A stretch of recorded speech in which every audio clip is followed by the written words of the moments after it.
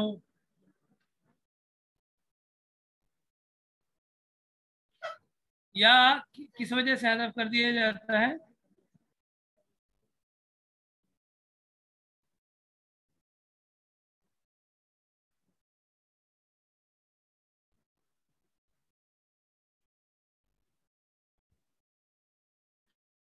یہ لفظ ہے محذر منہ، او او او, او ذکر المحذر منہ، کیا لفظ لکھا ہوا ہے آگے؟ جی مقرر لکھا ہوا ہے، مقرر ہے نا؟ جی جی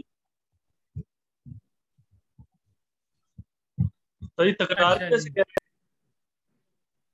یا محذر من کو مقرر ذکر کیا جائے اور اس کو ڈرایا جائے، وہ جو میں نے مثال دی، یعنی جس سے ڈرایا جا رہا ہے نا اس کو بار بار ذکر کیا، جیسے شیر سے ڈرایا جائے، شیر شیر شیر، طریق طریق طریق، اب رستے میں اگر گڑا ہے تو کیا کہیں گے؟ طریق طریق، رستہ رستہ، آگے آگے دیکھو آگے دیکھو، سامنے سامنے، سانپ سانپ، یہ کہا جاتا ہے، تو مطلب یہ ہوتا ہے کہ سانپ سے بچو، رستے کو دیکھو، تو یہ مراد ہوتا ہے۔ یہ بھی ایک مقام ہے جہاں مفعول بی کے فعل کو حذف کر دیا جاتا ہے۔ الثالث، تیسری صورت کیا ہے؟ ما اضمر عامل ہو، ما اضمر عامل ہو، یعنی وہ مفعول جس کے عامل کو چھپا دیا گیا ہو، جس کے عامل کو چھپا دیا گیا ہو، کس شرط پر؟ اس شرط پر کہ اس کی تفسیر کی گئی ہو، تفسیر کی جائے گی۔ ایسا کب ہوگا بھائی؟ یعنی مطلب یہ ہے، جہاں بات یہ بتا رہے ہیں، تیسری جگہ بتا رہے ہیں کہ وہ مفعولات جہاں مفعول بی کو حذف کرنا واجب ہے، ان میں تیسری جگہ کیا ہے؟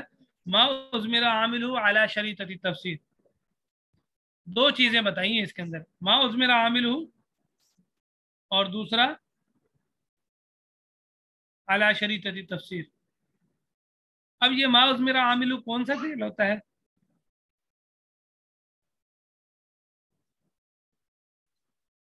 دیکھیں جی، ہر وہ اسم، نیچے لکھا ہوا ہے نا، وہ کل اسم، ہر وہ اسم جس کے بعد فعل یا شبہ فعل ہو،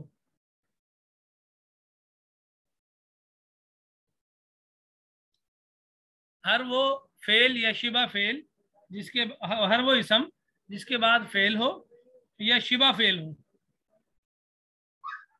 اور وہ جو فعل اور شبہ فعل ہے نا وہ اس اسم سے اعراض کر رہا ہو،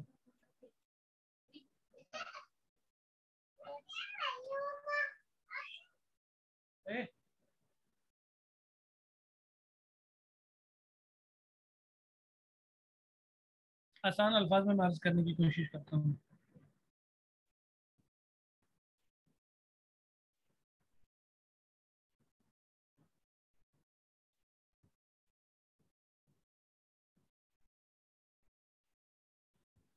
ہاں دیکھیے گا، مثال کو دیکھیں، آپ کو سمجھنا آسان ہو جائے گا۔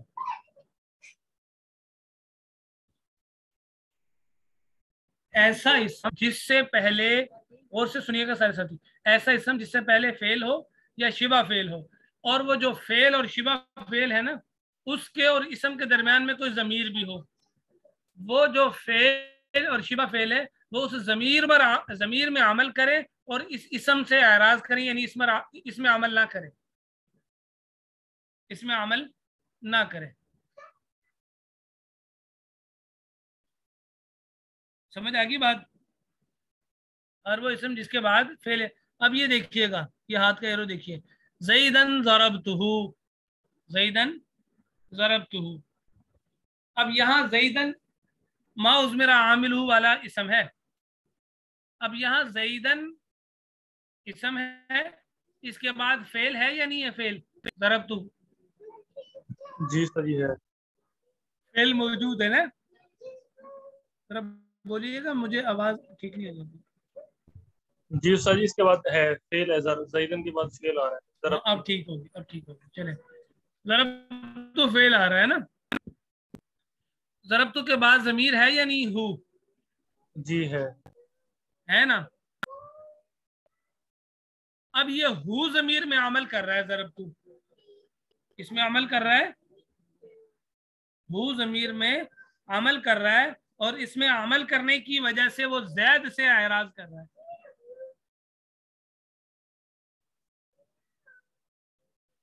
اچھا، اور اب اگر اس اسم کو، اس فعل کو اس اسم پر مسلط کر دیں ہم، کیا مطلب کہ فعل کو پہلے لے آئے اور زیدن کو بعد میں لے آئے، ضربت زیدن کہہ دیں اگر، تو بتائیں یہ فعل اس میں عمل کرے گا یا نہیں کرے گا؟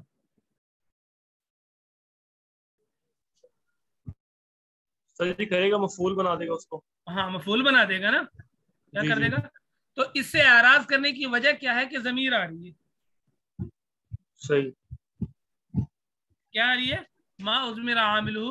اچھا، اب ہم نے ضربت زیدن کا جو فعل تھا نا اس کو ہم نے حذف کیا ہے. اصل عبارت یہ تھی، دیکھیے گا اس کی، ضربت زیدن ضربتہ.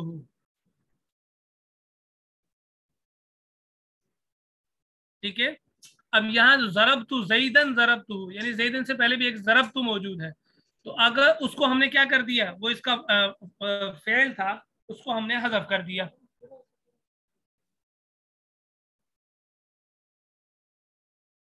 اس کو ہم نے کیا کر دیا بھائی؟ حذف کر دیا، اور زیدن کو نصب دے کے چھوڑ دیا. نصب سے پتہ چل رہا ہے کہ اس کا کوئی فعل محذوف ہے تبھی اس پر نصب آیا، ورنہ ابتدا کلام کے شروع میں جو ہوتا ہے اس پر تو رفع آتا ہے. کیا آتا ہے؟ رفع آتا ہے. اس پر نصب آ رہا ہے تو یہ علامت ہے، یہ قرینہ اس بات کی کہ یہاں اس کا فعل محذوف ہے. حذف کیوں کیا؟ اب یہ سوال ہو گیا. بھائی دیکھیں، ایک ہوتا ہے مفسر، ایک ہوتا ہے مفسر. ایک مفسر جس کی تفسیر کی جا رہی ہے، مفسر تفسیر کرنے والا.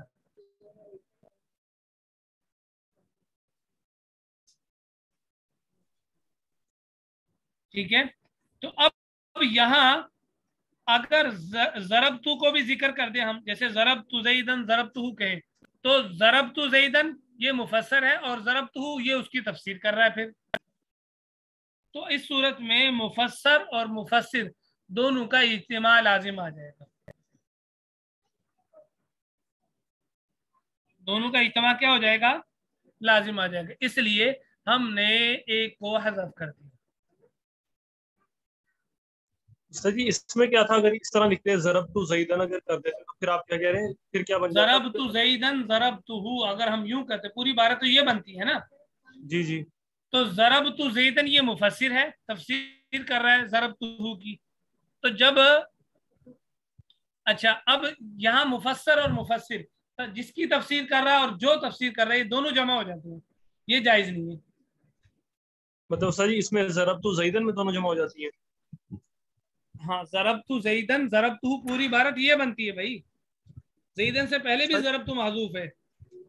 ہاں جی استاد جی، میں یہ بات کر رہا ہوں کہ اگر زیدن سے پہلے ضربت نہ ہو، اگر صرف اگر ہم اس کو یہی لکھ دیں ضربت زیدن، تو مطلب پھر بھی جملہ تو مکمل ہو گیا. پھر ہمیں یہ کیا ضرورت ہے کہ ہم اس کو پہلے حذف کر رہے ہیں پھر اس کو لا رہے ہیں پھر اگلی ضربتہ کے ساتھ جوڑ رہے ہیں؟ یہی بتا رہے ہیں نا آپ کو کہ مفسر، اور دیکھیں اصل میں ہوتا یہ ہے،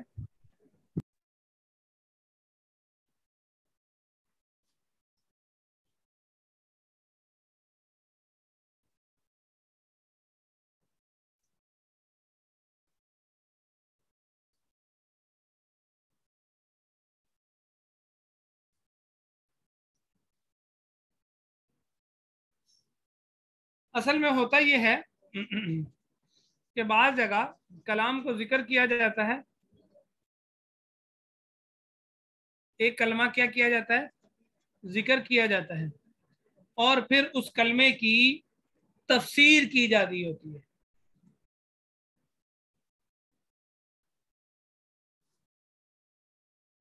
کیا کی جا رہی ہوتی ہے؟ تفسیر. تو ضربت زیدن یہ کہا، اس کی تفسیر ضربتہ نے کی. کس نے کی؟ ضربتہ نے. تو جو ضربتہ ہے وہ مفسر ہے، یعنی جس کی تفسیر کی جا رہی ہے، اور ضربتہ یہ تفسیر ہے. تو مفسر اور مفسر تو ہوتا ہے، یہ تو کلام کے اندر ہوتا ہی ہے. بعض مرتبہ بات پہلی مرتبہ میں نہیں سمجھ آتی تو دوسری مرتبہ کلام کو لا کر اس بات کو سمجھا دیا جاتا ہے، تفسیر کر دی جاتی ہے. صحیح سمجھ آ گئی بات. لیکن جی جی ضربت ہو اس میں مفسر ہے، یعنی جو تفسیر کر رہا ہے پیچھے والے کی، وہ زیدن. ہاں جی بالکل. صحیح. تو پہلا جو فعل ہے وہ مفسر ہے جس کی تفسیر کی جا رہی ہے، دوسرا فعل تفسیر ہے. تو ہم نے مفسر کو حذف کر دیا اور تفسیر کو ذکر کر دیا، کیونکہ قاعدہ یہ ہے کہ دو فعل ہوں اور دونوں میں سے ایک مفسر ہو ایک تفسیر ہو تو دونوں کا اجتماع ناجائز ہے. لہذا فعل اول کو حذف کر دیا صحیح اور حذف کرنا واجب ہے تاکہ ہم تفسیر کو ذکر کر سکیں. سمجھ آ گئی بات؟ اب ترجمہ سنیے گا. جی جی صحیح. ما عزمر، تیسری قسم وہ ہے ما عزمر عامل علی شریط تفسیر. یہ ایک نام یہ پورا وہ اسم جس کا عامل تفسیر کی شرط پر حذف کر دیا گیا ہو. دیکھیں زیدن کا عامل ضربت کو حذف کر دیا کیونکہ اس کی تفسیر آگے آ گئی ہے. وہ اچھا جی یہ کس کو کہتے ہیں؟ کہتے ہیں وہ کل اسم، ہر وہ اسم جس کے بعد فعل ہو یا شبہ فعل ہو، یشتغل ذالک الفعل عن ذالک الاسم بضمیر ہی، وہ اسم اس اسم سے اعراض کر کے اس ضمیر سے مشغول ہو یا اس کے متعلق سے مشغول ہو، بحیث اس اعتبار سے لو سلط علیہ ہوا، اگر اس کو اس پر مسلط کر دیا جائے، اس کے مناسب پر مسلط کر دیا جائے، لنسبی اس کے نسب کی وجہ سے. جیسے زیدن ضربتہ، پس بے شک زیدن منصوب ہے فعل محذوف کی وجہ سے، فعل محذوف کی وجہ سے جو چھپا ہوا ہے، اور وہ ضربتہ ہے، وہ فعل کی تفسیر کر رہا ہے. اس فعل کی تفسیر کون کر رہا ہے؟ وہ فعل کر رہا ہے جو اس کے بعد ذکر ہے، اور وہ ضربتہ ہے. وَلِهَذَا الْبَابِ فُرُوعٌ كَثِيرَةٌ، اس باب کی بہت ساری اقسام ہیں، غالباً 3-4 قسمیں اور بھی بنتی ہیں. چلو اس تفصیل کے اندر ہم نہیں جاتے. الرابع، چوتھی قسم وہ جہاں فعل کو حذف کرنا واجب ہے، وہ اسم مدعو بحرف النداء، وہ اسم جس کو حرف ندا کہہ کے پکارا جاتا ہے، بلایا جاتا ہے. اچھا لفظاً جیسے یا عبد اللہ، اللہ کے بندے. تو بھائی یا یعنی ادعو عبد اللہ، تو ادعو فعل کو حذف کر دیا، اس کی جگہ پہ یا لے آئے. اگر ادعو لاتے تو ادعو فعل ہے، عبداللہ اس کا مفعول بھی ہے. اور حرف ندا یہ ادعو نہیں سوری ادعو.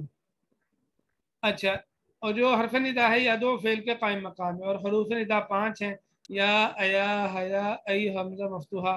اور کبھی حرف ندا کو حذف کر دیا جاتا ہے لفظ، جیسے قرآن پاک میں کہتے ہیں یوسف عارض عن ھذا، اصل عبارت کیا تھی؟ یا یوسف عارض عن ھذا. وعلم، اور تو جان لے کہ منادہ کی کئی قسمیں ہیں. فإن كان مفردا، ہم نے پڑھی تھی نا کہاں اس کو نصب دیں گے، کون سی قسم کو نصب دیں گے، کون سی قسم کو رفع دیں گے. کہہ رہے ہیں کہ فإن كان مفردا معرفتا، اگر وہ مفرد معرفہ ہو تو اس کو علامت رفع پر مبنی کیا جائے گا، یعنی اس پر رفع آئے گا اور وہ رفع پر پکا رہے گا، جیسے یا زید ہم نے پڑھا تھا وہاں. ٹھیک ہے. اچھا یا رجل، یا زیدان، یا زیدون. اور ویخفف بلام الاستغاثۃ، ویخفض ہے نا،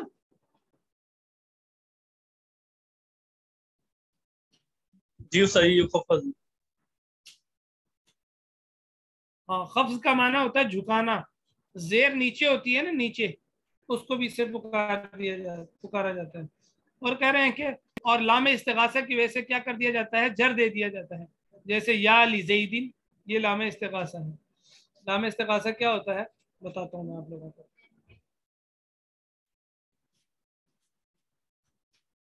کہاں چلے گئے؟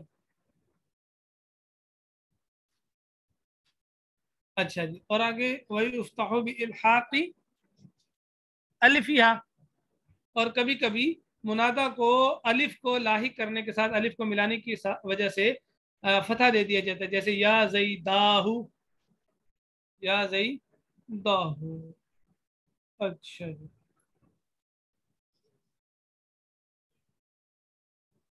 مستغاثہ کا معنی ہوتا ہے فریاد کرنا، یا مغیث اغثنا آتا ہے نا.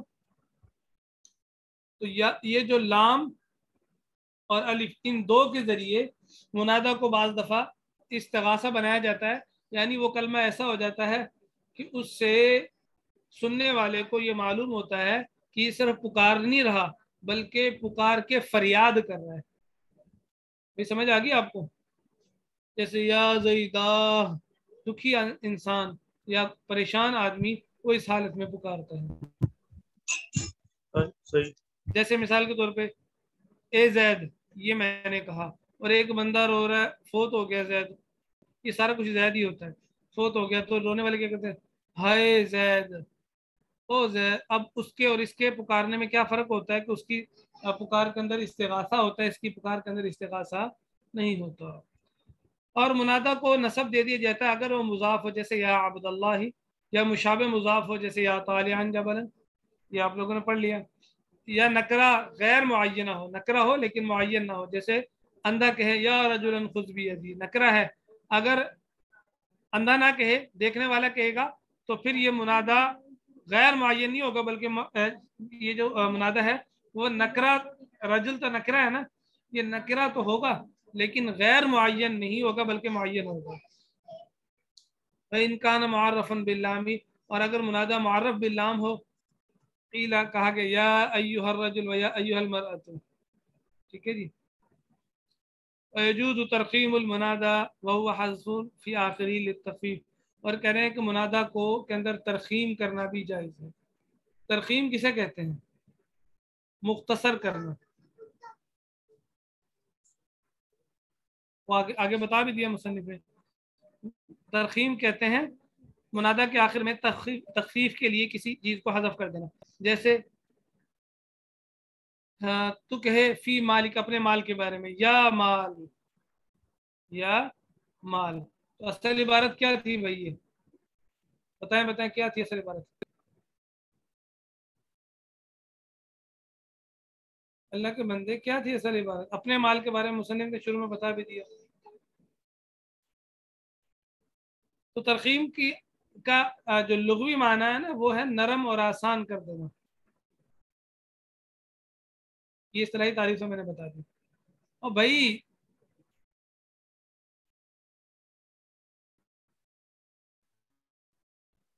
مالکہ کے اندر کیا کہے؟ یا مال. تو اصل عبارت کیا تھی؟ نہیں سمجھ میں آ رہی؟ کاف کو حذف کر دیا نا بھائی، آخر میں کاف ضمیر کو حذف کر دیا. بتا بھی رہے ہیں پھر بھی نہیں سمجھ آ رہی. اچھا جی. وفی منصور کے اندر یا منصور عادل کے اندر کیا کہیں؟ یا منص. اچھا جی. اور عثمان کے اندر یا عثم. یعنی اتنی تخفیف کی جائے کہ آخر سے دو لفظوں کو ہی حذف کر دیا جائے. کیا کر دیا جائے؟ دو لفظوں کو ہی کیا کر دیا جائے؟ حذف کر دیا جائے. منصور بھائی سمجھ آ گئی کہ نہیں آپ کو؟ اپنے نام کا تو سمجھ آ جانا چاہیے بس، باقی خیر. وَيَجُوزُ فِي آخِرِ الْمُنَادَى الْمُرَخَّمِ الضم والحرکۃ الاصلیۃ. اور کہہ رہے ہیں کہ جو منادہ مرخم ہوتا ہے نا، مرخم اس کی ترخیم کر دی، یعنی جس کو مختصر کرنے کی وجہ سے حذف کر دیا گیا ہے، اس میں ضمہ بھی لا سکتے ہیں اور حرکت اصلی جو اس کی اصل حرکت ہے. جیسے منصور، تو صاد پر کیا ہے یہاں منصور کے اندر؟ پیش ہے نا. عثمان بھائی پیش ہے نا. تو جب را اور واو کو حذف کر دیا تو ہم دونوں طرح پڑھ سکتے ہیں، پیش بھی پڑھ سکتے ہیں اور اصلی بار اصل جو لفظ اعراب ہے وہ بھی پڑھ سکتے ہیں. لیکن یہاں اصل بھی پیش ہے تو دونوں ایک ہی جیسے ہی ہیں. دوسری مثال میں دیکھ لیں، یا عثمان، تو میم پر زبر ہے نا عثمان کے اندر.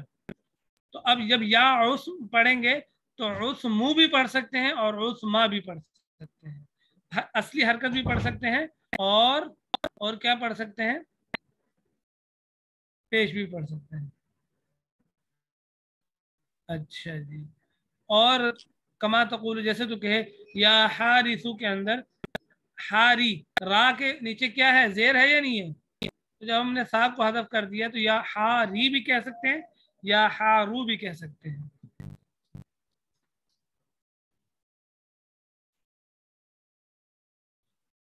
اچھا جی. ٹائم تو 9 منٹ استاد اوپر ہو محترم گئے. مولانا بلال صاحب کافی ٹائم سے تشریف لا چکے ہیں جی. ان کا دل ہی نہیں کرتا پڑھانے کو، ہم کیا کریں؟ دل کرے تو بولے نا. وہ بھی کہتا ہے جتنا ٹائم گزر جائے اچھا ہے. چلیے السلام علیکم ورحمۃ اللہ وبرکاتہ. وعلیکم السلام ورحمۃ اللہ وبرکاتہ.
السلام علیکم ورحمۃ اللہ وبرکاتہ.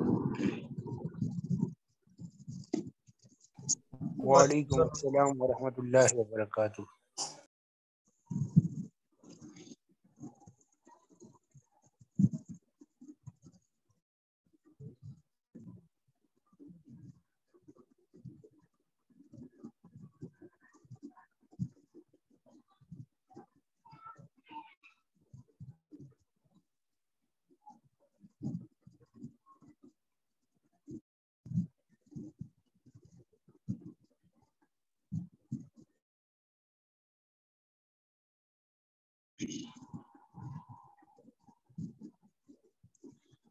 نحمده ونصلي على رسوله الكريم اما بعد.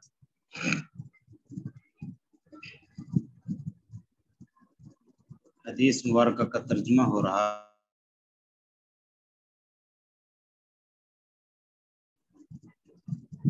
پہنچے تھے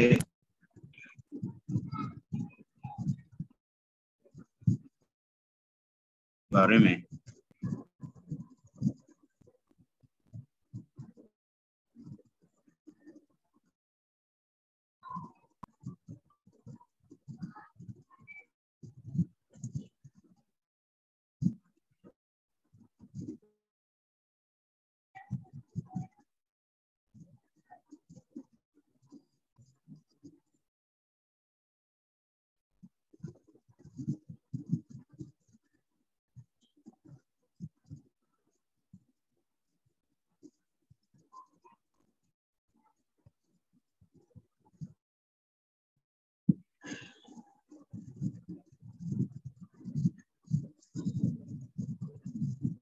دیہاتی آیا، اس نے آ کر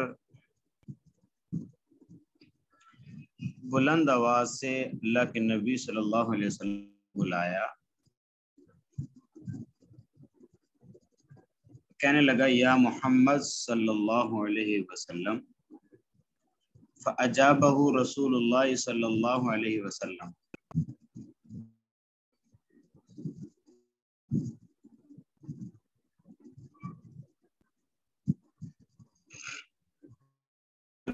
صلی اللہ علیہ وسلم نے ان کو جواب دیا نحواً من صوتہ، اس جیسی آواز سے، یعنی آپ نے بھی بلند آواز سے جواب دیا۔ وسلم نے فرمایا ہا امو،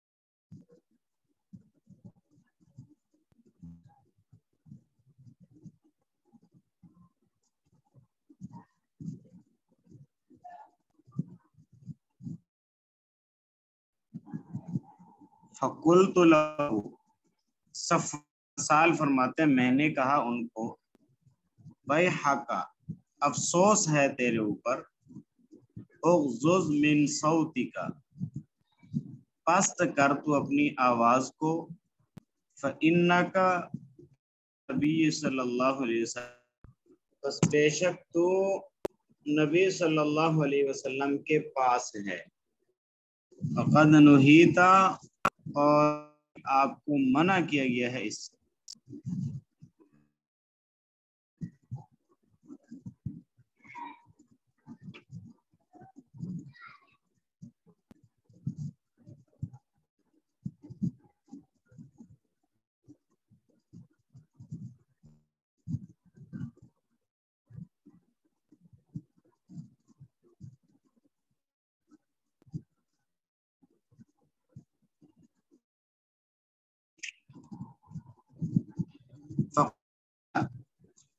کہنے لگا واللہ، اللہ کی قسم، لأغضض،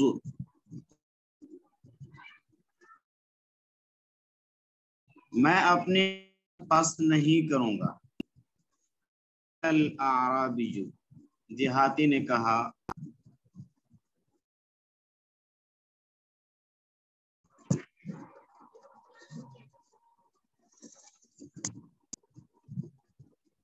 المرء یحب القوم، کہ ایک آدمی ہے جو محبت کرتا ہے ایک قوم سے، ولما یلہم، حالانکہ اعلیٰ نہیں ہے ان سے، اس کے بارے میں کیا حکم؟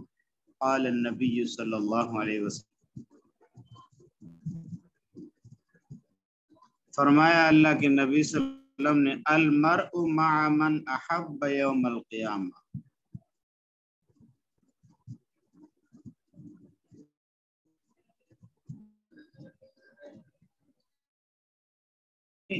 اسی کے ساتھ ہوگا جس کے ساتھ محبت کرتا ہے یوم القیامت، قیامت کے دن، قیامت کے دن آدمی اسی کے ساتھ ہوگا جس کے ساتھ محبت کرتا ہے۔ فما زال یحدثنا عن حتی،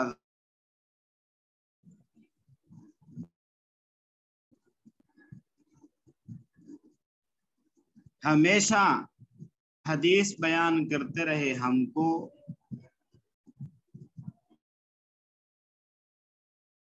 یہاں تک کہ ذکر ہوا، یہ ذکر کیا اللہ کے نبی صلی اللہ علیہ وسلم نے، بابن، ایک دروازے کا، من المغربی، جو مغرب کی طرف سے ہے، مغرب کی طرف ایک ہوگا، مسیرۃ عرضہ، جس کے مسافت اس کی چوڑائی، او یسیر الراکب، سوار چلنے والا اس کی چوڑائی میں تقریباً اتنا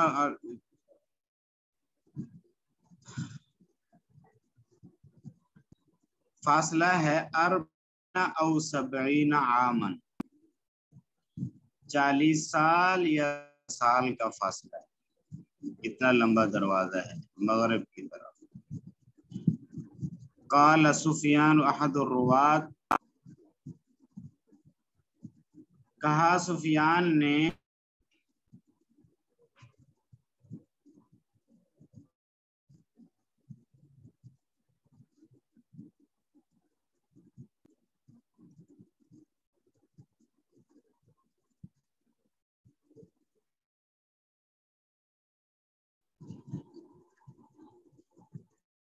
شامی خلقہ اللہ تعالی،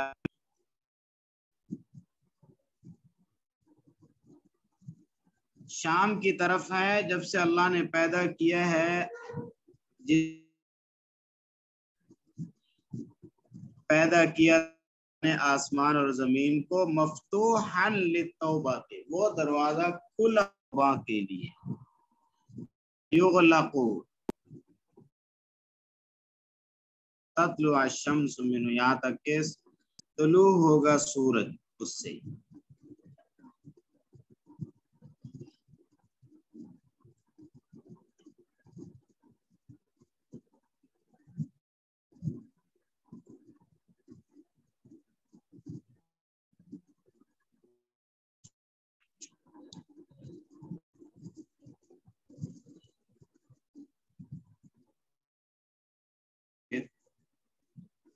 عن ابی سعید سعد بن مالک بن سنان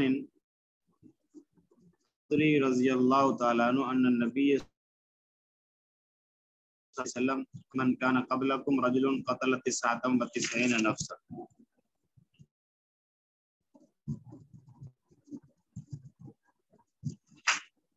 حضرت ابو سعید خدری رضی اللہ تعالیٰ عنہ سے روایت ہے، وہ فرماتے ہیں اللہ کے نبی صلی اللہ علیہ وسلم فرمایا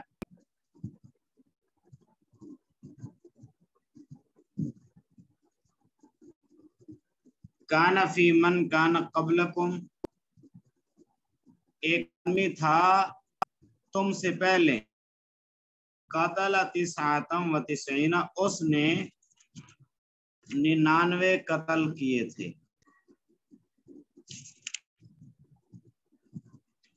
فسأل عن اعلم اہل الارض، اس نے پوچھنا چاہا اہل علم سے جو زمین پر رہتے تھے، فدلہ، اس کی رہنمائی ایک راہب پر، فاتاہ، وہ آدمی جس نے 99 قتل وہ آیا اس راہب کے پاس، آ کر کہنے لگا، فقال، کہنے لگا، انہو قتل 99 نفسا، شک اس نے قتل کر دی ہے 99۔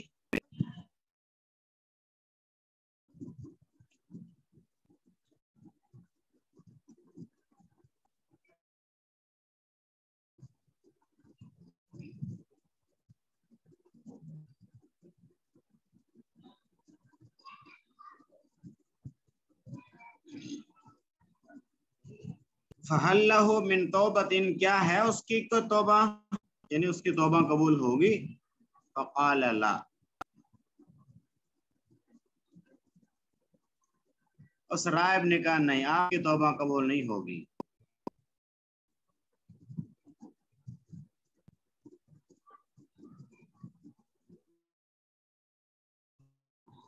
فقاتلہ، اس نے اس کو بھی قتل کر ڈالا راہب کو، فکمل بہ 100، 100 مکمل ہو گئے۔ ثم سأل عن اعلم اہل الارض، پھر اس نے پوچھا ایک عالم،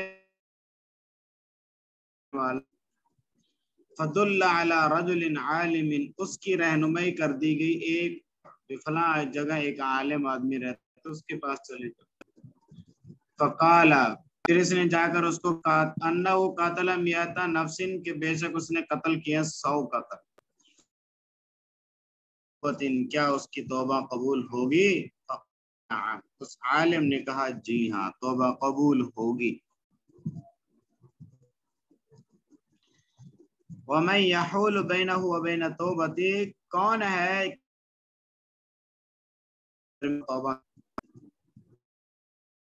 نہیں ہو سکتی، رکاوٹ نہیں بن سکتی۔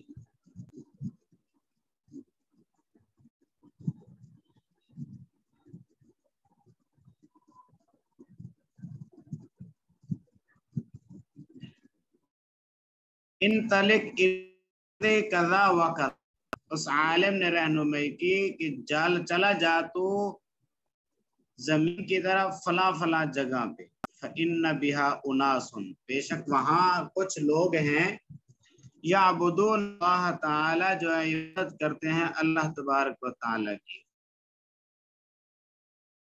اعبد اللہ، تو بھی جا ساتھ، ولا ترجع الی ارضک، واپس نہ لوٹنا کی طرف، فإنها ارض سوء، اس لیے کہ یہ زمین برے لوگوں کی زمین ہے. فانطلق وہاں سے چل پڑ حتی اذا نصف الطریق یہاں تک کہ جب وہ پہنچا راستہ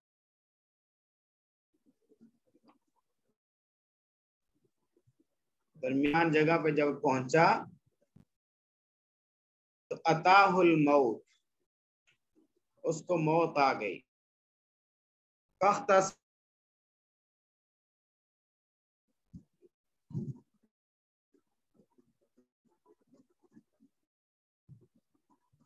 جھگڑا کرنے لگے اس آدمی کے فرشتے و ملائکۃ العذاب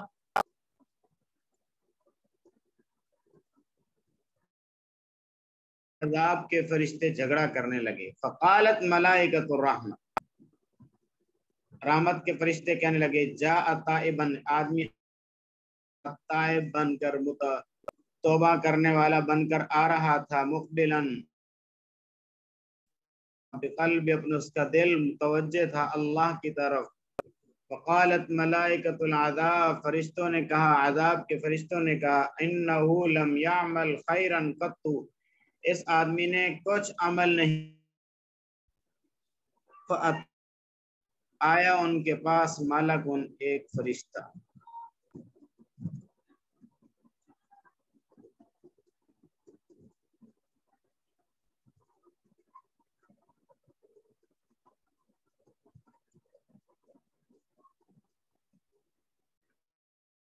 فی صورت آدمی آدمی کی شکل میں آیا. فجعلوہ بینہم آدمی شروع ہو گیا فرشتوں کے درمیان یعنی حاکمن فیصلہ کرنے کے لیے آ گیا. فقال کہنے لگا قیسو ما بین الارضین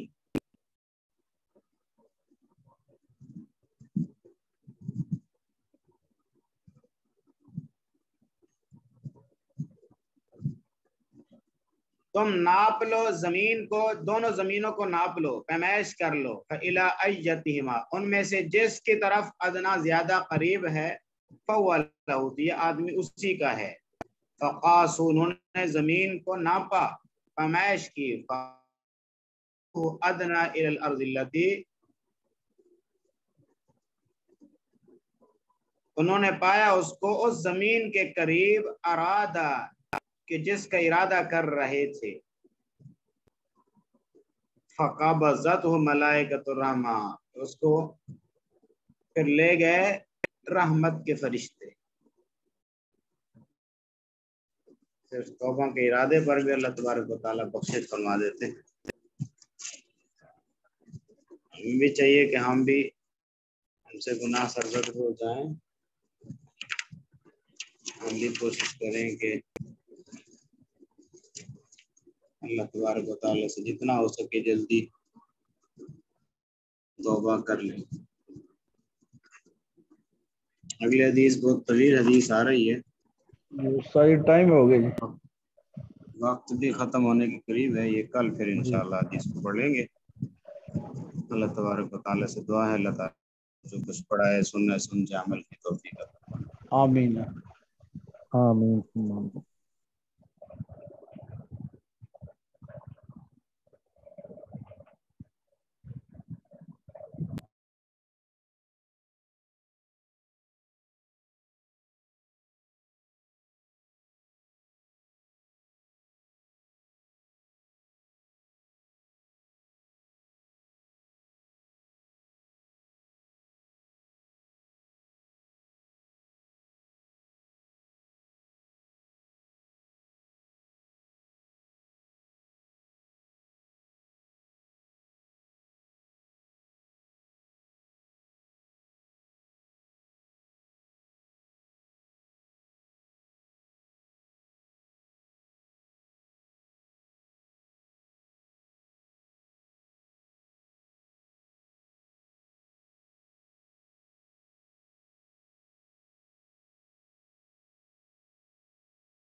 السلام علیکم ورحمۃ اللہ وبرکاتہ۔ وعلیکم السلام وعلیکم السلام ورحمۃ اللہ وبرکاتہ۔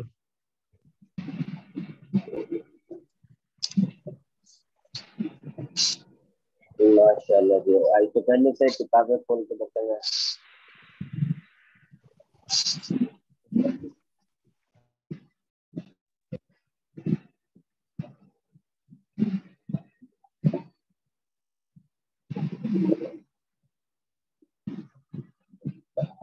باب المسح علی الخفین، یہ باب ہے موضوع پر مسح کرنے کے احکامات کے بیان میں۔ اب ماقبل سے اس کی مناسبت کیا ہے؟ تیمم کی تو آپ نے طہارت سے مناسبت پڑھ لی تھی کہ پانی کے ذریعے پاکی حاصل کرنا یہ اصل ہے، اور پانی کے علاوہ مٹی سے پاکی حاصل کرنا یہ ایک اس کی فرع ہے، یا اس کو عارض کہہ لیں، یہ ایک عارض ہے، اور اصل پہلے ہوتا ہے اور عارض بعد میں ہوتا ہے۔ اسی طرح موضوع پر مسح کرنا یہ بھی ایک عارض ہے، جس طرح مٹی سے وضو کرنا جو ہے یہ عارض ہے، اسی طرح جو ہے یہ موضوع پر مسح کرنا یہ مسح جو ہے یہ بھی ایک عارض ہے، تو اس لیے اس کو بیان کیا بعد میں اور طہارت کو بیان کیا پہلے۔ پھر کوئی آدمی یہ سوال نہ کر لے کہ چلے دونوں عارض ہے، تیمم بھی عارض ہے اور مسح بھی عارض ہے، تو پھر ان دونوں میں سے تیمم کو کیوں مقدم کیا اور موضوع پر مسح کرنے کو کیوں مؤخر کیا؟ موضوع پر مسح کرنا اس کو پہلے لے آتے، تیمم کو بعد میں لے آتے، تو پھر اس کا جواب جو ہے وہ یہ دیا جائے گا کہ تیمم کا ثبوت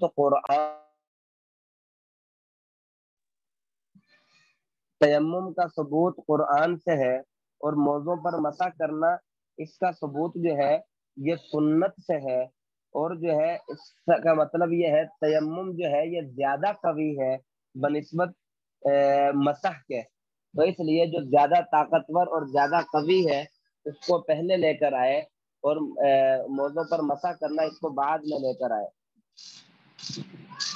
اچھا، مسح یمسح اس کا لغوی معنی جو ہے کسی چیز پر ہاتھ پھیرنا، لغوی معنی تو یہ ہے۔ اب اس کا اصطلاحی معنی کیا ہے کہ خالی ہاتھ پھیرنے سے مسح ہو جائے گا، بلکہ اس کا اصطلاحی معنی یہ ہے کہ گیلے ہاتھ، لغوی معنی تو بتا دیا خالی ہاتھ پھیرنا یہ لغوی معنی ہے، اصطلاحی معنی ہاتھوں کو گیلا کر کے اس کو جو ہے پھر کسی چیز پر پھیرنا، اس کو مسح کہتے ہیں۔ جیسے سر کے اوپر ہاتھ پہلے گیلے کر لے، پھر گیلے ہاتھوں کو سر پر پھیرنا، اسی طرح جو ہے وہ ہاتھ گیلے کر لے اور موضوع کے اوپر پھیر لینا، یہ ہے مسح۔ ایک بات۔ دوسری بات جو ہے جو وضو کی سنتیں آپ نے پڑھی ہیں اس میں آپ نے ایک چیز پڑھی تھی، ہر عضو کو تین بار دھونا۔ اب بعض لوگ جو ہے وہ یہ سوال کرتے ہیں کہ بھئی مسح جو ہے وہ ایک دفعہ کرنا ہے یا 3 دفعہ کرنا ہے؟ موضوع کے اوپر مسح جو ہے ایک دفعہ ہاتھ گیلا کر کے وہ پھیر دینا کافی ہے، یا جس طرح پاؤں کو 3 دفعہ دھویا جاتا ہے اسی طرح 3 دفعہ ہاتھ گیلا کر کے دائیں پاؤں کے اوپر پھیر دو، پھر 3 دفعہ ہاتھ گیلا کر کے بائیں پاؤں کے اوپر پھیر دو، تو یہ بالکل وہ آسان ہے کہ 3 دفعہ نہیں ہے، بلکہ دھونے والے جو عضو ہے سنتوں کے اندر پڑا تھا ہر عضو کو 3 بار دھونا، یہ نہیں کہا تھا کہ ہر عضو کو 3 بار دھونا اور ہر عضو کا 3 بار مسح کرنا۔ تو اس کا مطلب یہی ہے جو دھونے والے عضو ہیں ان کو 3 بار دھونا، اور جو مسح ہے مسح ایک بار ہی ہے، جیسے سر کا مسح ہے اب وہ سر کا مسح ایک مرتبہ میں ہی کیا جاتا ہے، اسی طرح اگر موضوع کے اوپر مسح کرنا ہو تو وہ ایک دفعہ ہاتھ گیلا کر کے ایک پاؤں کے اوپر، پھر وہ دوسرا ہاتھ جو ہے وہ دوسرے پاؤں کے اوپر جو ہے وہ ایک دفعہ میں ہی جو ہے وہ مسح ہو جائے گا۔ اچھا جی، ایک بات ہوگی۔ دوسری بات جو ہے یہاں ذکر ہے خفین۔ خفین کسے کہتے ہیں؟ خفین موزے۔ اب بعض جو ہے وہ جرابوں کو موزہ کہہ دیتے ہیں، بعض حضرات جو ہے اب وہ موزے کی کیا تعریف ہے؟ موزہ ہمارے ہاں تو موزہ ایک مشہور ہو چکا ہے کہ وہ جو چمڑے کا ہوتا ہے اسی کو موزہ کہتے ہیں، لیکن ہم نے تو ایک اوور آل پوری دنیا کو دیکھ کر اصطلاح بنانی ہے، پوری دنیا کے اندر موزہ کس کو کہا جاتا ہے؟ تو پوری دنیا کے اندر بعض ممالک ایسے ہیں جہاں جرابوں کو بھی موزہ کہہ دیا جاتا ہے، بعض جو ہے وہ یعنی کہ اب کراچی میں چلے جائیں جرابیں پہنی وغیرہ موزے پہنے ہوئے ہیں، اب وہ اس طرح جو ہے نا اصطلاح چلتی ہے، تو اب اس کی تعریف کر دی کہ خفین جو ہے یہ کسے کہتے ہیں؟ خفین ایسے موزے کو کہتے ہیں، ایسی جرابیں ہوں یا موزے ہوں جو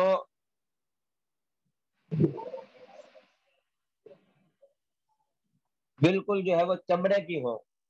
خفین اس جرابوں کو یا اس موزے کو کہتے ہیں جو چمڑے کی ہو، جس میں کوئی سوتی دھاگا وغیرہ یا کوئی اس طرح کی چیز جو ہے وہ استعمال نہ ہوئی ہو، جو چمڑے کی ہو، یہ خفین کی تعریف ہے۔ اور پھر موزے کے اوپر مسح کرنے کا ثبوت کہاں سے ملتا ہے؟ یہ کہاں سے ثابت ہے؟ قرآن سے تو ثابت نہیں ہے، تو پھر کہاں سے ثابت ہے؟ یہ احادیث سے ثابت ہے، کثرت کے ساتھ احادیث ہے اس کے اوپر، موضوع کے اوپر مسح کرنے کے بارے میں بے شمار جو ہے وہ احادیث ہے، تو اس لیے یہ احادیث سے ثابت ہے۔ اچھا جی،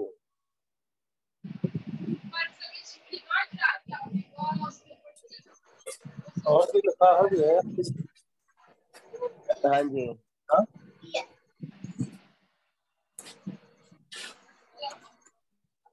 سمجھ نہیں آ رہی۔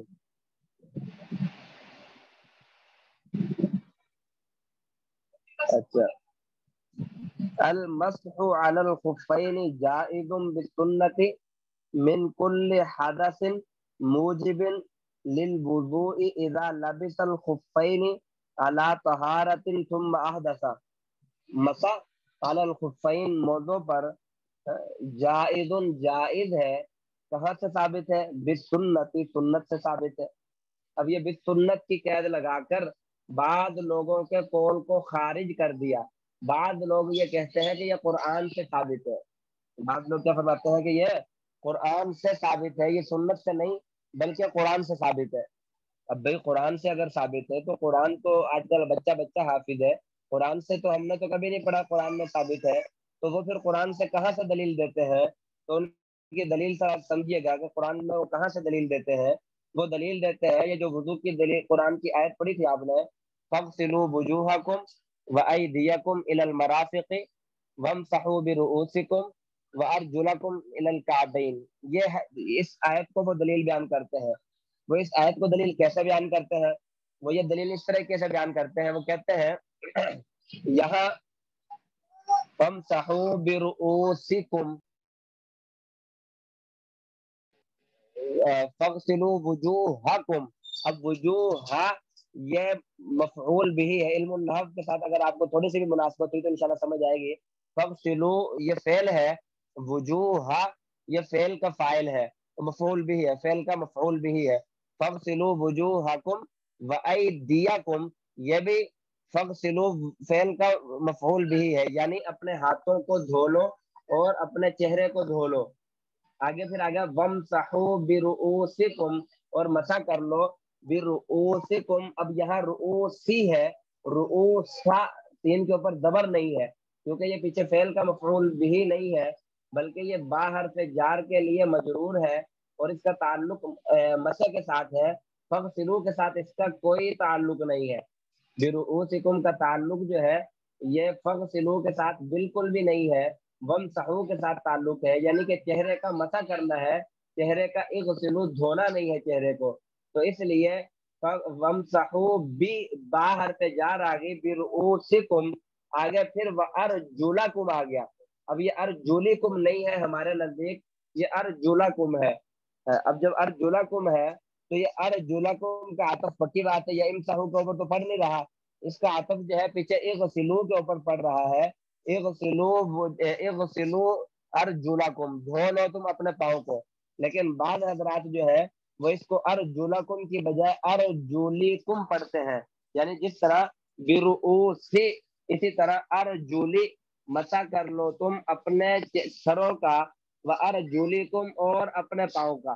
اب وہ اس طرح اس کو ثابت کرتے ہیں کہ اپنے سروں کا مسح کر لو اور اپنے پاؤں کا مسح کر لو، تو ہمارے نزدیک یہ بالکل جو ہے جائز نہیں ہے، درست نہیں ہے، یہ آپ کا جو ہے تعویلات کرنا درست نہیں ہے، تو اس لیے یہاں سنت کی قید لگا دی، نص کی قید نہیں لگائی۔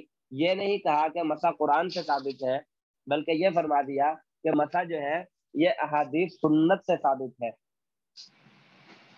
اچھا، پھر آگے فرما دیا من کل حدث موجب للوضوء، یہ مسح جو ہے یہ فرمایا کہ ہر ایسے حدث کے لیے جو موجب للوضوء، جو وضو کو واجب کرنے والا ہو۔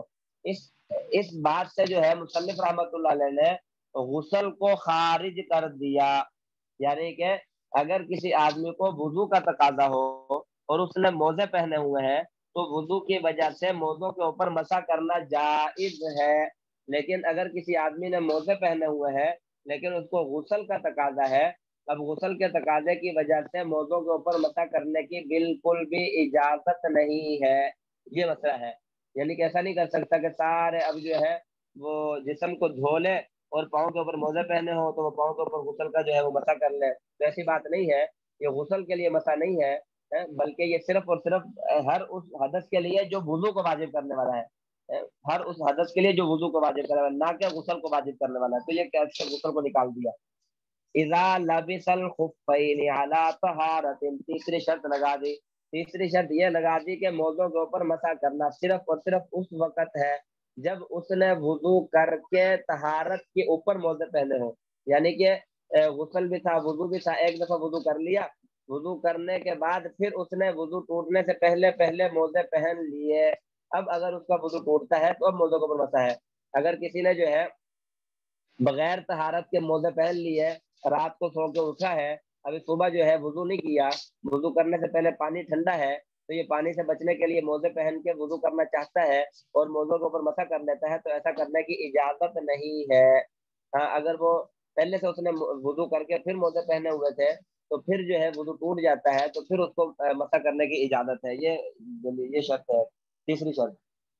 اذا لبس الخفین، جب پہنے ہو موزے علی طہارت، طہارت پر، ثم احدث، پھر اس کو حدث لاحق ہو گیا، تو المسح، وہی مسئلہ ہے جائز، تو مسح کرنا جائز ہے۔ فإن كان مقیما، اب یہاں سے مسح کی جو ہے اس کی مدت کو بیان فرما دیا کہ مسح کی کتنی مدت ہے، جب ایک دفعہ مسح کر لیا تو اب یہ کتنی دیر تک مسح رہے گا، کتنے دن تک یہ مسح موضوع کے اوپر کر سکتا ہے، تو اس کو بیان فرما دیا۔ فإن كان مقیما، اگر وہ مقیم ہے تو مسح یوما، مسح کرے وہ ایک دن، ولیلۃ، اور ایک رات۔ وإن كان مسافرا، اگر وہ مسافر ہے تو مسح ثلاثۃ ایام، تو مسح کرے وہ 3 دن تک، اور ولیالیھا، اور 3 راتوں تک۔ اب یہ جو ہے اس کی مدت کو بیان کرتے ہیں، مقیم کے لیے 1 دن اور مسافر کے لیے جو ہے وہ 3 دن، لیکن یہ بات ذہن میں رکھنی چاہیے کہ یہ 3 دن موزے پہننے سے جو ہے وہ شمار نہیں ہو گئے۔ ایسا نہیں ہے کہ آج میں نے فجر میں موزے پہنے ہیں تو کل فجر کے وقت جو ہے میرے مسح جو ہے وہ ٹوٹ جائے گا، ایسی بات نہیں ہے، بلکہ اس کا مطلب یہ ہے کہ آج میں نے فجر میں وضو کر لیا، فجر میں وضو کر کے موزے پہن لیے، اب موزے پہن کے اب میرا وضو تو ہے، وضو تو میرا ٹوٹا نہیں ہے، اب وضو ٹوٹا میرا جا کر 10 بجے کے قریب یا 12 بجے کے قریب، اب جب میرا وضو ٹوٹا ہے اب اس وقت سے 1 دن کی ابتدا شروع ہوگی، فجر کے وقت سے شروع نہیں ہوگی، یا اس کو اگر ظہر اور اسی طرح اس کی مثال ہے، یہی آگے بیان فرما ابتداء عقیب الحدث، اور مسح کی ابتدا جو ہے یہ حدث کے بعد سے شروع ہوگی، موزہ پہننے کے بعد سے شروع نہیں ہوگی۔ والمسح على الخفين على ظاهرهما خطوطا بالاصابع، اب یہاں سے مسح کا طریقہ بیان فرما دیا کہ مسح کرنے کا طریقہ کیا ہے موضوع کے اوپر، فرما دیا کہ مسح والمسح على الخفين، موضوع پر مسح کرنا، على ظاهرهما، اس موضع کے ظاہر سے، ظاہر سے مراد اوپر والا حصہ، نہ کہ نیچے والا حصہ۔ عقل تو یہ کہتی ہے کہ موزے نیچے سے گندے ہوتے ہیں، نیچے سے مسح کرنا چاہیے، لیکن شریعت نے یہ ظاہر کی قید لگا دی۔ ظاہر کی قید لگانے کا مطلب یہ ہے کہ موضوع کا ظاہر جو نظر آ رہا ہے، فرنٹ سائڈ، اوپر والی سائڈ، اسی کے اوپر مسح کرنا ہے، نیچے مسح نہیں کرنا، ایک بات۔ دوسری بات، خطوطا بالاصابع، اپنی انگلیوں کے ساتھ، جمع کے صیغہ لے کر آ گئے، اصابع، ایک اسبوع، ایک یعنی کہ اس کو ایک انگلی کو کہتے ہیں، لیکن یہاں جو ہے وہ اصابع جمع کی قید لگا دی، اور جمع آپ کو معلوم ہے کہ 3 پر بولی جاتی ہے، تو مراد 3 انگلیاں ہیں. 2 انگلیوں سے اگر کوئی مسا کرتا ہے تو وہ مسا نہیں ہوگا. 3 انگلیاں، کم از کم 3 انگلیاں. اس کی آگے وضاحت بھی کی ہوئی ہے کہ بالاصابع اپنی انگلیوں کے ساتھ خطوطاً خط کھینچے، جس طرح لکیر لگاتا ہے اس طرح لکیر لگائے. کہاں سے لکیر لگانی ہے؟ یبتدأ اس لکیر لگانے کی، اس خط کھینچنے کی ابتدا کرے من الاصابع پاؤں کی انگلیوں کی طرف سے. پاؤں کی جو انگلیاں ہیں اس کی طرف سے ابتدا کرے. اور کس طرف کرنا ہے؟ الی الساق، پاؤں کے گھٹنے کی طرف یا اس کی طرف جو ہے پنڈلیوں کی طرف. ساق میں سے پنڈلی کو کہتے ہیں. پنڈلی کی طرف جو ہے وہ پورے جو ہے وہ لکیر کھینچ کر لے جائے. وفرض ذالک، اور فرض کر دیا گیا ذالک مقدار 3 اصابع، 3 انگلیوں کا، یعنی کہ ہاتھ کی 3 انگلیوں کی مقدار جو ہے من اصابع الید، ہاتھ کی انگلیوں میں سے 3 انگلیوں کی مقدار کو فرض کر دیا گیا. اگر کوئی 1 انگلی کے ساتھ یہ 2 انگلی کے ساتھ مسا کرتا ہے تو مسا نہیں ہوگا. کم از کم 3 انگلیاں یا 4 انگلیاں یا 5 انگلی، زیادہ کی کوئی حد نہیں ہے. کم از کم جو ہے وہ 3 انگلیاں. 3 انگلیوں کی مقدار جو ہے یہ مسا کرنا جو ہے یہ لازم ہے، وگرنہ مسا نہیں ہوگا. ولا يجوز المسح على الخف فيه فرق كثير، اگر موزہ پھٹا ہوا ہے، موزہ پھٹ گیا چلتے ہوئے جو ہے، اکثر جو ہے پرانے موزے جو ہے وہ پھٹے ہوئے ہیں. اب کتنا موزہ پھٹ گیا تو مسا نہیں کر سکتے. کتنا موزہ پھٹا ہے تو مسا کر سکتے ہیں. اب اس کی تفصیل آ رہی ہے. ولا يجوز المسح على خف فيه خرق كثير يتبين منه قدر 3 اصابع، اگر 3 انگلیوں کی مقدار، وہ موزہ پھٹ گیا جس میں پیر کی 3 انگلیاں جو ہے وہ ظاہر ہو جائے، اتنا پھٹ گیا کہ جس میں 3 انگلیاں ظاہر ہو جائیں، تو فرماتے ہیں کہ پھر لا يجوز مسح کرنا جائز نہیں ہے.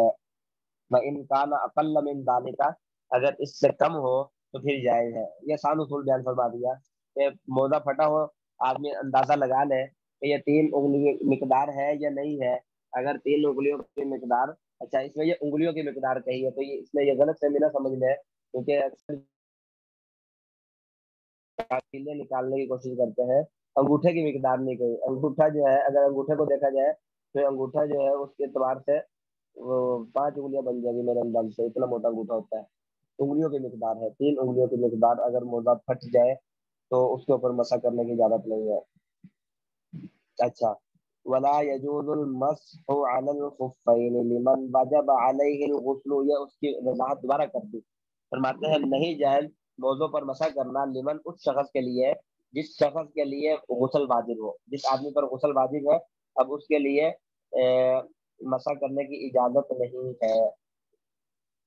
یہ آسان مسئلہ ہے. وَيَنْقُضُ الْمَسْحُ مَا يَنْقُضُ الْوُضُوء، اب مسح کو توڑنے والی چیزیں کون کون سی ہیں؟ اگر ایک آدمی نے موضوع کے اوپر مسح کیا تھا تو اس مسح کو توڑنے والی کون کون سی چیزیں ہیں؟ یعنی کہ وہ نواقض وضو ہو گئے، جو وضو کے آپ نے نواقض پڑھے تھے، 8 نواقض وضو پڑھے تھے، وہی 8 چیزیں آپ نے یہ پڑھ لیا تھا. تیمم کو بھی توڑ دیتی ہے، وضو کو بھی توڑ دیتی ہے، اور مسح کو بھی وہی 8 چیزیں توڑ دیتی ہیں. لیکن تیمم کے اندر آپ نے ایک اضافی چیز پڑھی تھی، پانی کو دیکھ لینا، یہ بھی تیمم کو توڑ دیتا ہے. اسی طرح موضوع کے اندر جو ہے وہ ایک اضافی چیز ہے. 8 چیزیں تو وہی ہے جو آپ نے پڑھ لی، ایک اضافی چیز ہے. وہ اضافی چیز ہے موضوع کا کھل جانا. یعنی کہ اگر کسی نے مسح کر لیا تھا موضوع کے اوپر. وعلیکم السلام ورحمۃ اللہ وبرکاتہ. مولانا آپ ان کو پڑھا لیں سبق، آج میں نہیں پڑھاؤں گا، تو اگر آپ زیادہ ٹائم لینا چاہیں تو لے لیں. اچھا جی ٹھیک ہے. کیوں صبح جلدی آنا اس لیے؟ نہیں نہیں ایسی کوئی بات نہیں ہے، ویسے بھی جلدی ہے، ویسے کوئی طبیعت ٹھیک نہیں ہے. صاحب والی جو ہے نا وہ اچھا طبیعت ٹھیک نہیں ہے. چلے پھر صبح آپ جلدی پڑھا آ لیں. جائیے گا. السلام صبح علیکم. جلدی آ جائیے گا.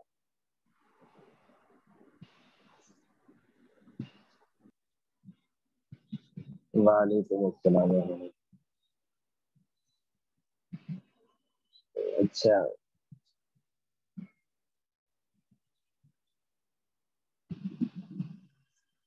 اچھا جی، اس میں ہم یہ پڑھ رہے تھے کہ اس میں 8 چیزیں تو وہی ہیں نواقض وضو والی، اور ایک چیز جو ہے اس کا اضافہ کر دیا وَيَنْقُضُ وَيَنْقُضُهُ أَيْضًا، نزع الخف یعنی کہ موزے کو اتار دینا، یہ بھی جو ہے مسے کو توڑ دیتا ہے. ایک چیز بلکہ دو چیزیں اس میں کافی. دوسری چیز یہ بیان کر رہی ہوا مزیو المدت یعنی کہ مدت کا گزر جانا، مدت کا گزر جانا یہ بھی اس کو توڑ دیتا ہے، مسے کو توڑ دیتا ہے. فَإِذَا مَضَتِ الْمُدَّةُ اب جب مدت گزر جائے تو پھر اب یہ ایک لوگ سوال بہت کثرت سے پوچھتے ہیں کہ اب موزے پہنے ہوئے تھے سردیوں کے اندر، اب 24 گھنٹے جیسے آپ نے پڑھ لیا کہ گزر گئے، اب 24 گھنٹے گزرنے کے بعد اب اس کا جو ہے موزے اتار کے دوبارہ وضو کرنا پڑے گا یا کیا کرنا پڑے گا؟ اب اس میں دیکھنا یہ ہے 24 گھنٹے جب گزر گئے تو 24 گھنٹے گزرنے کے بعد اگر تو اس کا وضو باقی ہے، مثال کے طور پر اس نے مسح کیا ہوا تھا ابھی موزے کے اوپر، تو پھر تو اس کے لیے حکم یہی ہے کہ وہ موزے اتارے، موزے اتار کے صرف پاؤں کو دھو لے، پاؤں کو دھو کے دوبارہ موزے پہن لے، پورا وضو کرنے کی ضرورت نہیں ہے. لیکن اگر اس کا وضو نہیں تھا اس وقت، 24 گھنٹے گزر گئے اس کا وضو ہی نہیں ہے اس وقت، پھر تو ظاہری بات ہے پورا وضو کرنا پڑے گا، پھر تو موزے پہنے بھی ہو تو اس کو وضو کرنا پڑے گا. ہاں جی سمجھ آ گئی.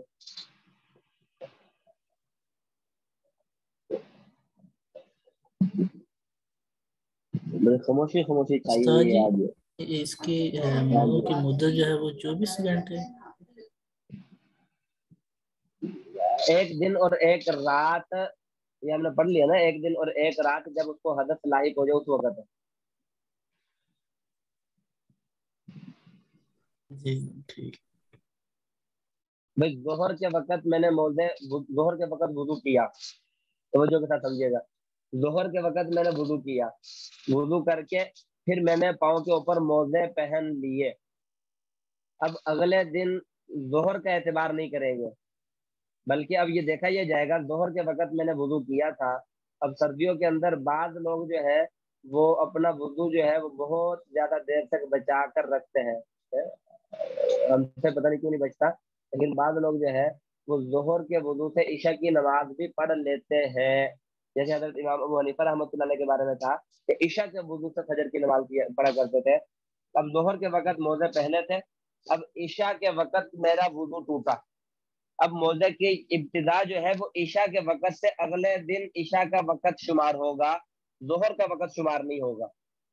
جب میرا وضو ٹوٹا تھا عشاء کے وقت میرا وضو ٹوٹا، اب عشاء کے وقت سے لے کے اگلے دن عشاء کے وقت تک یہ نہیں دیکھا جائے گا میں نے موزے پہنے کب ہے، بلکہ یہ دیکھا جائے گا جب موزے پہنے تھے پھر اس کے بعد میرا وضو کب ٹوٹا تھا.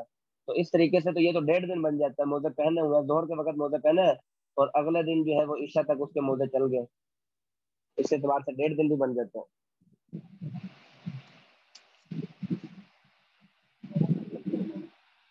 اچھا جی.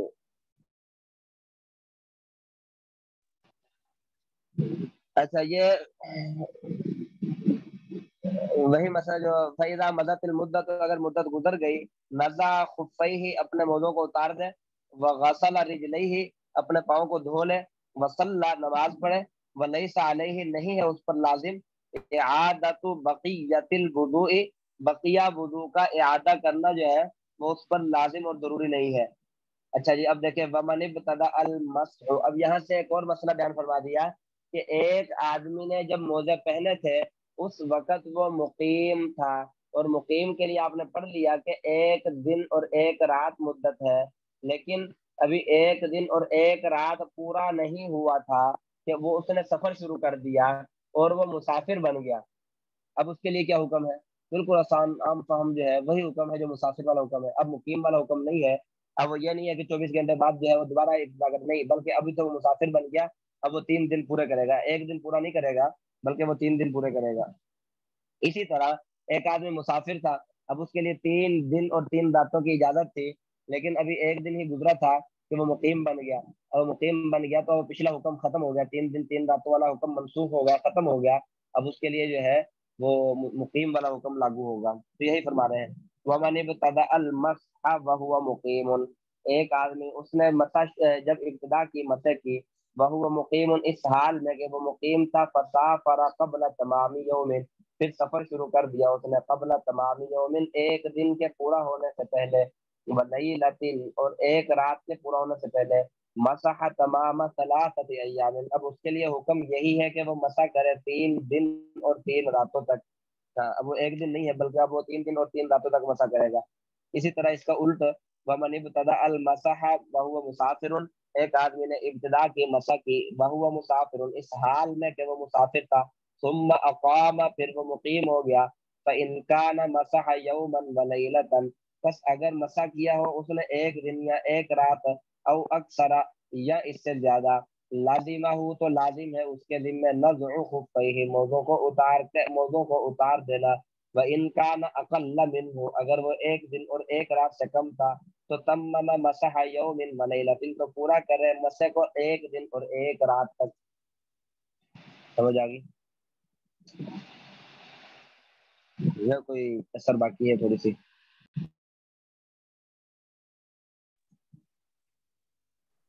جی استاد جی سمجھ آئے. ومن لبس الجرموق فبقع الخف مسح علیہ. اچھا جی، جس شخص نے جو ہے، ایک منٹ یہ میسج ہے، وہ میسج دیکھ لیں.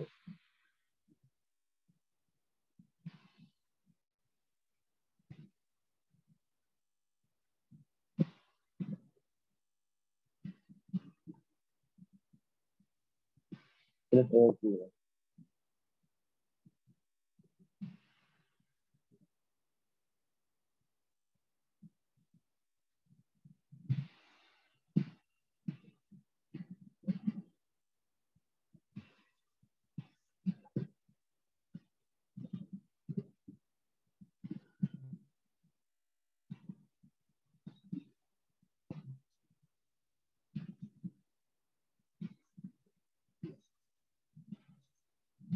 اچھا جی، جس شخص نے موزے کے اوپر جرموک پہنے ہو تو فرماتے ہیں کہ اب وہ فوق الخف، موزے کے اوپر مسح علیہ، تو وہ مسح کر.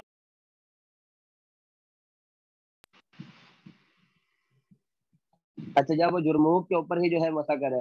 اب جرموک کسے کہتے ہیں؟ جرموک کی تعریف سمجھ لیں. جرموک فرماتے ہیں کہ اس موزے کو کہتے ہیں جو موزے کے اوپر جو ہے اس کو نجاست سے بچانے کے لیے اس کے اوپر پہنے جاتے ہیں، جس کو ہمارے اس میں کیا کہتے ہیں، اس کو ہمارے ہاں تو ادیہ موزے اس کو کہا جاتا تھا. ہمارے والد صاحب جو ہے وہ اس کو بولا کرتے تھے ادیہ موزے، آدھے موزے. تو بہرحال اس مسئلے میں جو ہے وہ اختلاف ہے. امام شافعی رحمۃ اللہ علیہ کے نزدیک جرموک پر مسح نہیں ہے، لیکن یہ امام مالک رحمۃ اللہ علیہ سے روایت ہے کہ جرموک پر جو ہے وہ مسح ہے. ہمارے نزدیک جو ہے جرموک پر مسح جائز ہے.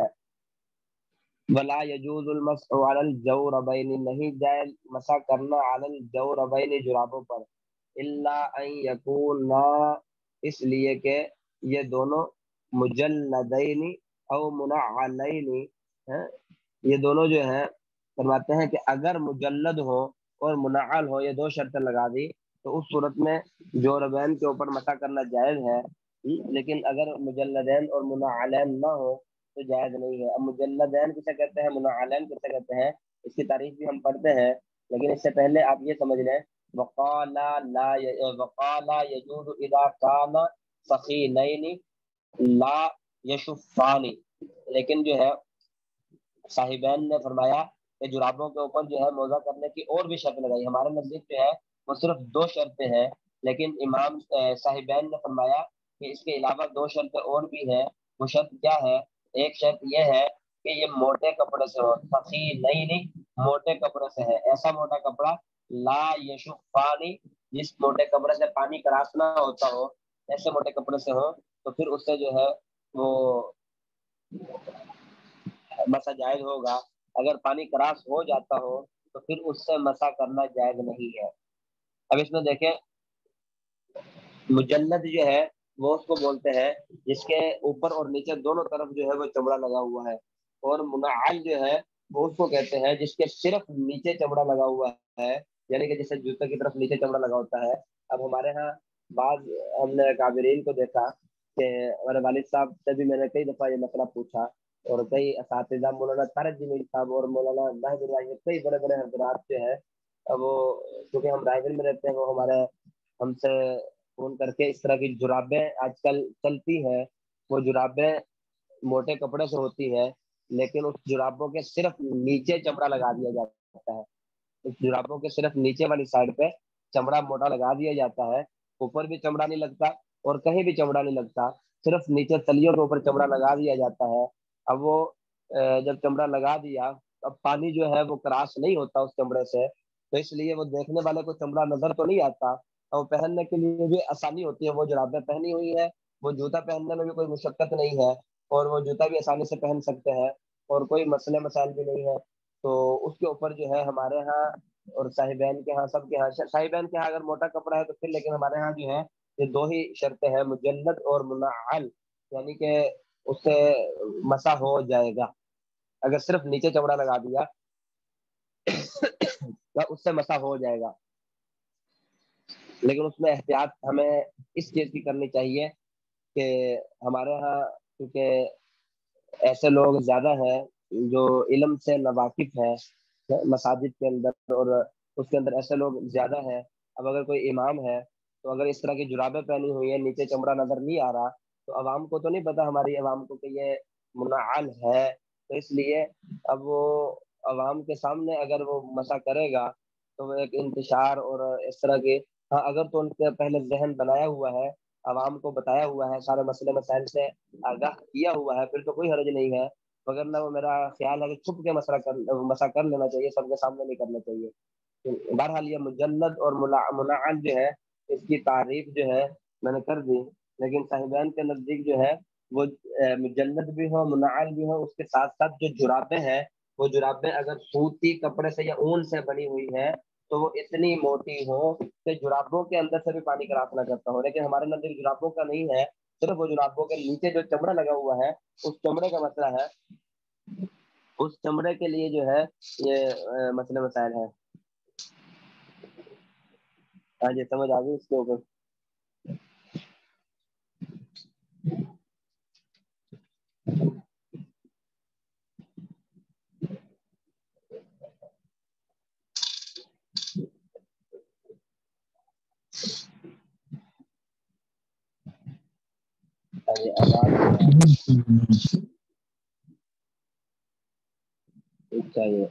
ولا يجوز المسح على العمامة، نہیں جائز مسا کرنا عمامے کے اوپر، پگڑی کے اوپر، والقلنسوۃ، اور نہ ہی ٹوپی کے اوپر، والبرقع، نہ ہی برقعے کے اوپر ہے، اور اسی طرح والقفازین، اور نہ ہی دستانوں کے اوپر، کسی چیز کے اوپر مسا کرنا جائز نہیں ہے۔ آدمی نے پگڑی باندھی ہوئی تھی، اب پگڑی جو ہے اگر اتارے گا تو پگڑی کھلنے کا اندیشہ ہے، اب یہ کہہ رہا ہے جی اتنی پگڑی باندھی ہوئی ہے، مسا کروں گا سر کے اوپر تو پگڑی کھل جائے گی اور میں اسی کے اوپر مسا کر لیتا ہوں، یا ٹوپی پہنی ہوئی ہے جالی والی، کوئی بھی ٹوپی پہنی ہوئی ہے، میں مثال دے رہا ہوں کہ جالی والی ٹوپی پہنی ہوئی ہے، اب وہ ٹوپی اتارے گا تو اس کو دونوں ہاتھوں کے ساتھ پہننا اور اس کو ایسے کرنا ہوگا، تو جی میں ٹوپی کے اوپر ہی مسا کر لیتا ہوں۔ یا کسی عورت نے برقع پہنا ہوا ہے تو برقعے کے اوپر جو ہے نا حجاب کھولنے کی بجائے، چہرہ دھونے کی بجائے، کہ یہاں تو بے پردگی ہوگی، سب کے سامنے بیٹھی ہوئی ہو، چلو چہرہ دھونے کی بجائے میں جو ہے وہ چہرے کے اوپر پردہ مسا کر لیتی ہوں یا دستانوں کے اوپر مسا کر لیتی ہوں، تو یہ ساری صورتیں فرما رہے ہیں کہ جائز نہیں ہے۔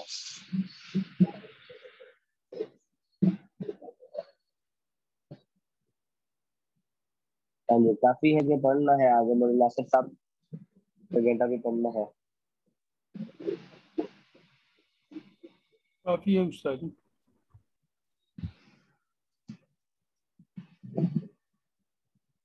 میری بھی تفسیر یہی تک ہے، 11 بجے تک ہے، 11 بجے کے بعد ہماری بھی تفسیر جو ہے وہ ختم ہو جاتی ہے۔ پچھلے سالوں میں بھی میں نے اسباق اسی وجہ سے نہیں لی ہے، میں نے کہا کہ 11 بجے سے پہلے میں پڑھاؤں گا، بلکہ اس سے بھی پہلے میرا ارادہ نہیں تھا۔ نیند جو ہے نا، سارا دن مصروفیت، رات کی نیند جو ہے وہ میرے لیے خاص کر جو ہے نا وہ بہت ضروری ہے، ویسے تو سب کے لیے ضروری ہے، لیکن پچھلے سالوں میں نے اسی وجہ سے اسباق نہیں لی ہے۔